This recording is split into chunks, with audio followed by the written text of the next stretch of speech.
Assalamualaikum warahmatullahi wabarakatuh. Waalaikumsalam. Assalamualaikum. Waalaikumsalam. Perkenalkan, nama saya Bagas Dirgantara. Nama saya Riksi Bagja, kami dari SMKN 7 Baleendah. Di sini kami akan mempresentasikan prototipe kran otomatis yang dikontrol oleh gestur sensor, yaitu sensor PAJ 7620. Nah, langsung saja, menurut Riki, apakah ada hal yang melatar belakangi atau suatu faktor terciptanya dari prototipe seperti ini?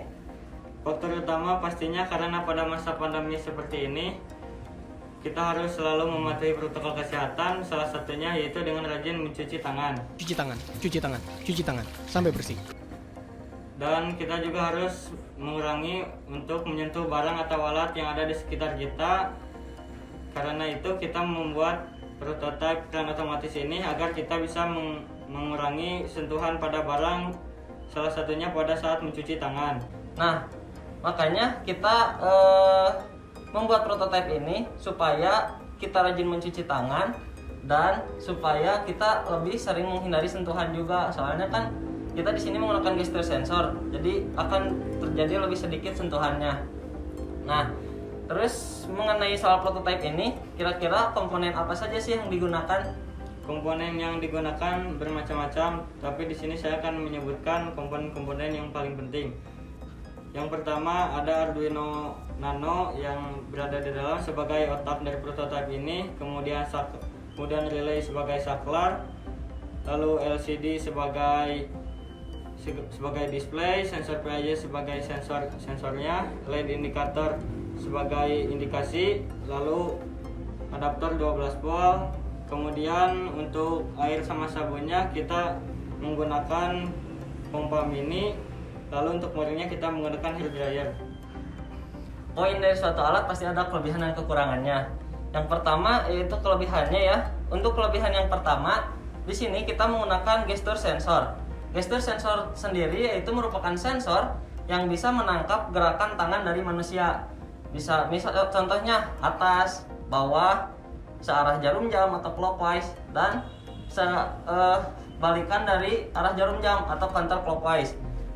Nah, di sini juga kenapa bisa disebut keunggulan? Karena hal itu membuat prototipe ini tidak disentuh secara langsung gitu. Terus soal kelebihan yang kedua yaitu mempunyai tiga fitur sekaligus gitu dalam satu prototipe. Di sini kita menggunakan gestur sensor yang memungkinkan kita untuk memperbanyak fitur sekaligus gitu. Jadi kita di sini ada fitur air, fitur sabun, dan fitur pengering dalam satu prototipe gitu. Terus yang ketiga yaitu prototipe ini lebih kompleks karena prototipe ini dilengkapi dengan LCD sebagai displaynya dan LED indikator. Jadi kita bisa lebih jelas gitu dalam melihatnya tuh.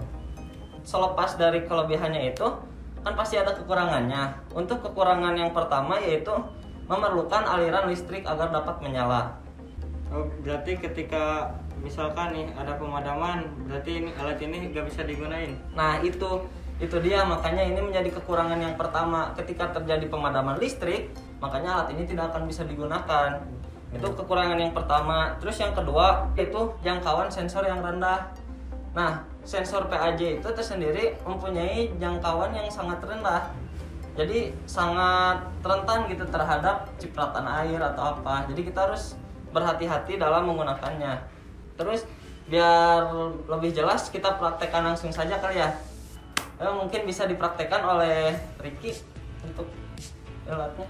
Yang pertama yaitu kita sambungkan adaptor dan power supply yang ke hair dryer.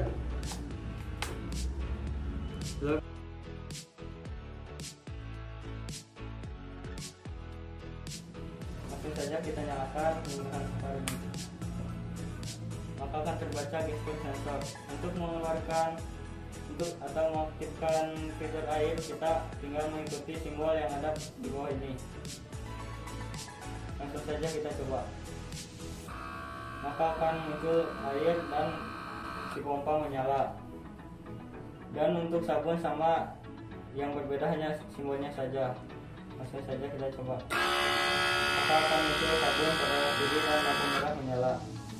Dan untuk pengering seperti yang kita lihat di sini simbolnya ke bawah, kita tinggal gerakkan tangan ke bawah pada sensor, maka muncul pengering. Nah, sebentar, Riki, kalau misalkan kita ingin mengeluarkan sabun nih misalkan, terus kita salah simbol misalkan yang terbaca malah pengering. Nah, terus bagaimana cara ininya, kan ini tidak bisa 3 fitur sekaligus.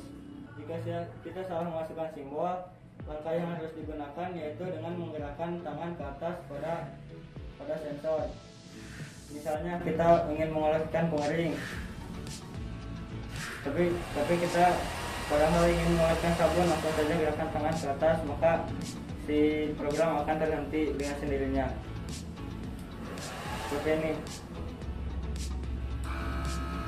Air, langsung saja gerakan tangan ke atas, maka langsung berhenti. Oh, berarti terdapat fitur stopnya juga gitu kan, untuk memberhentikan itunya kalau kita salah. Jadi kalau misalkan kita salah, kita bisa gerakan tangan ke atas lalu akan berhenti sendiri. Biar lebih jelas nih kan, kalau begini doang kita kan kayak nggak kelihatan di kehidupan sehari-harinya gitu. Kita demonstrasikan aja deh bagaimana prototipe ini bisa berfungsi dalam kehidupan sehari-hari.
Nah, mungkin sekian untuk soal prototipe keran otomatis yang kita buat. Kami mohon maaf apabila ada kesalahan. Langsung saja kita tutup. Wassalamualaikum warahmatullahi wabarakatuh. Wa'alaikumsalam